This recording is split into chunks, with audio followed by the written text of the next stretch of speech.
Então, pessoal, dando continuidade aqui a essa introdução ao Power BI, a gente está continuando o projeto anterior. Vou só colocar a exibição, ajustar a página, para vocês verem como ficaria essa exibição de nossos painéis, tá? Recapitulando, a gente trabalhou aqui com um painel de cards, que é esse aqui. Cadê? Aqui está selecionado, cartão, né? O gráfico de pizza. Observe que, eu não tinha falado isso no vídeo anterior, a depender de onde eu clico na cor, há um filtro de dados. Por exemplo, eu cliquei na cor laranja. Então, observe que o valor total de vendas está filtrado para a Jaguar, com o total de carros vendidos para a Jaguar e o valor médio, certo? Se eu clicar aqui nesse azul que é Aston Martin, ele tem um filtro disso. A gente vai aprender a trabalhar com filtro lá na frente, mas a princípio o filtro básico é esse, tá? Se eu clicar numa área fora do gráfico lá de pizza, ele retorna os valores totais. Vamos lá agora. Uma outra visualização interessante de dados, eu gosto muito de trabalhar com ela, é a visualização na forma de tabela ou matriz, tá? Eu vou escolher o visual. Observe que meu objeto estava selecionado. Então, clica na área geral e selecionei o visual tabela. Eu vou colocar a tabela aqui embaixo, ó. Quem já viu o Excel sabe como funcionam as tabelas, né? Você tem linhas, colunas, etc. Então, aqui ele pede os valores. Eu vou colocar o seguinte, eu vou colocar o fabricante. Então, o fabricante vai ser minha primeira coluna. O segundo, eu vou colocar o seguinte. Onde tem valor, vou colocar aqui rapidinho. Vou colocar, a princípio, o valor do custo e o valor de venda. Então, observe que minha tabela, os dados estão pequenininhos, a gente vai aprender a configurar agora, né? Novamente, a gente vem aqui em formatar visual. Vou começar primeiro por geral, tá? Vou colocar um título. E meu título vai ser total de vendas versus custos. Não sei se é o nome apropriado, versus custos. Versus custos. Negrito. Vou colocar aqui ao centro. E agora esses valores aqui, ó, gente. Esses valores, vocês considerem que está bem pequeno, né? Então, aqui onde tem valores, eu vou aumentar essa fonte aqui para 12.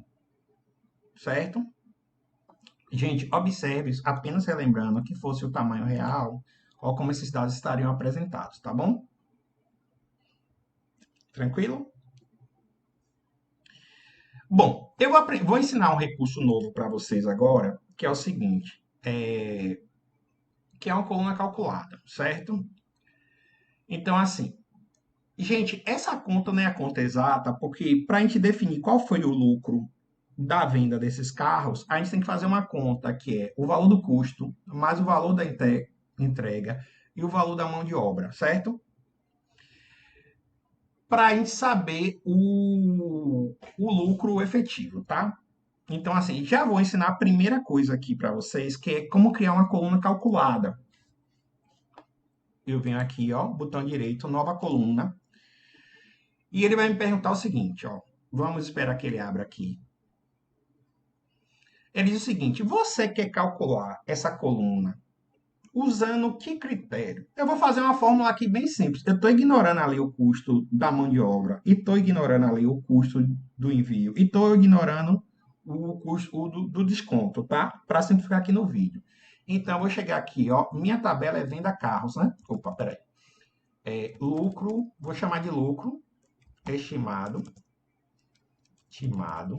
que vai ser. Aí observe, quando deu um Vzinho, que era lá a tabela vendas carros. Eu quero que o meu custo estimado, ou lucro estimado, seja o valor de venda. Observe que ele coloca ali o seguinte, ó. O nome da tabela e dentro do colchete, o nome do atributo, tá? O nome do campo, que é sinônimo de atributo. Menos venda de carro, eu vou botar aqui valor do custo. Só para simplificar, tá, gente? A gente sabe que A gente poderia adicionar as outras colunas, eu vou deixar como exercício. Dou um Enter aqui. Ele vai aplicar essa conta em toda a tabela. Pronto. E aí você vai dizer, professor, apareceu onde seu lucro estimado? Aqui, ó, como uma coluna calculada. Eu vou clicar novamente aqui em visual e eu vou adicionar agora, depois do valor de venda, o lucro estimado. Então, observe agora meu visual. Ele passou a ter uma coluna calculada de lucro estimado, né? Por essa conta que eu estou fazendo aqui, parece que a TVR, se não tiver dado inconsistente, ela está tendo prejuízo, né? Aí, eu não fiz essa análise ainda, mas isso é uma questão. Então, a gente montou aí uma matriz, ok? Então, aprendemos a montar uma matriz, não, uma tabela. A matriz trabalha de maneira parecida, mas a gente vai ficar quieto nesse princípio.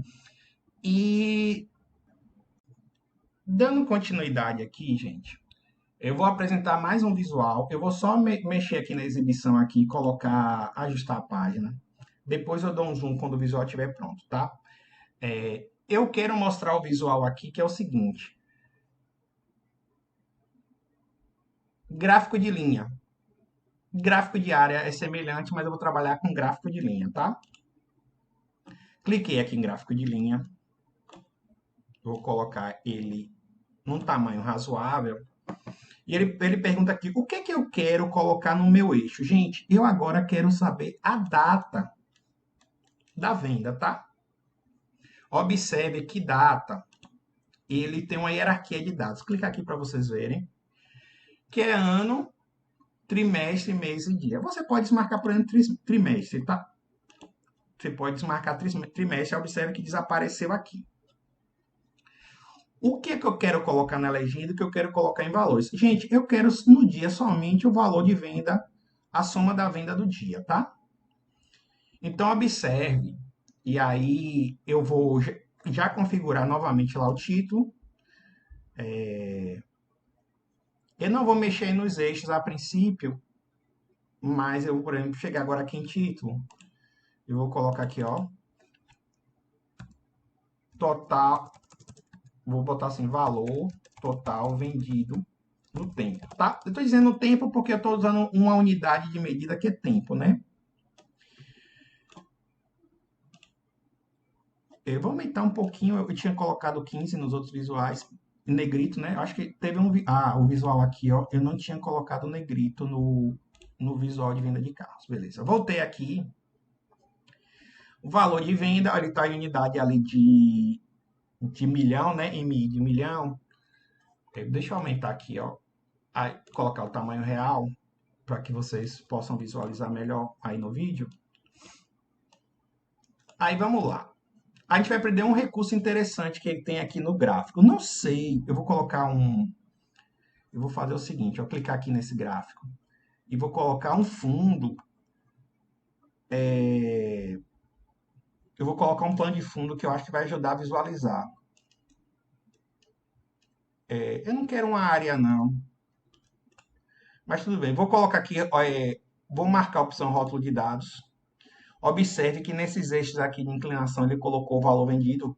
Aqui, observe, gente, está por ano, por isso que esses valores são altos, né? 3,2 milhão, 6,4. Quando a gente tem uma hierarquia de dados, o que acontece? Deixa eu clicar aqui em geral. Propriedades avançadas, responsivo, manter a ordem, títulos. Aqui, até cor de fundo. Deixa eu colocar um cinzazinho, pronto. Eu coloquei esse cinzazinho claro para vocês perceberem que existem uns botões aqui. Drill up e drill down. Up é para cima, down para baixo.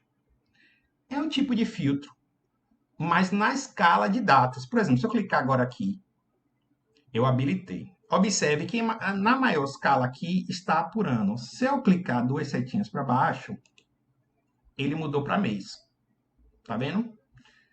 E se eu clicar um nível maior, ele vai para dias. Lembrando que quando há o filtro de dias, se vocês observarem, ele vai pegar os últimos 30 dias do gráfico. Tem maneiras de configurar isso, tem maneiras de filtrar, tem tudo isso, mas apenas lembrar, né, que eu posso subir na hierarquia, meses, aí é do último ano, meses do último ano, só repetir, só voltando aqui novamente, ó, dias do último mês, meses do último ano e os últimos anos. Lembrando que eu desabilitei trimestre, que se eu marcasse trimestre, ele teria um filtro para trimestre aqui, ó, voltando aqui, trimestre, tá? Então, deixa novamente aqui descer o nível. Primeiro ele desceu para trimestre, os 4 últimos trimestres.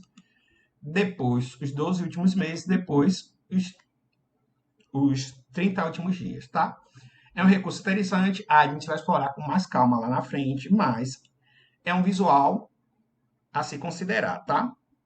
Aí você poderia dizer, poxa, professor, a compatibilidade nesse gráfico de linhas com o gráfico de área, a princípio, os valores das propriedades por visual são semelhantes. Então, se eu clicar agora aqui, por exemplo, em gráfico de área, olha a diferença. Ou melhor, a semelhança, né? A diferença só é no sentido que ele preenche uma área entre os eixos X e Y e entre a linha do gráfico, certo? Então, por exemplo, deixa eu subir um nível aqui, mostrar mês, olha como é mais bonitinho. Eu até prefiro esse visual para mostrar informação ao longo do tempo, ok? Então, esse é mais um visual que a gente aprendeu aqui.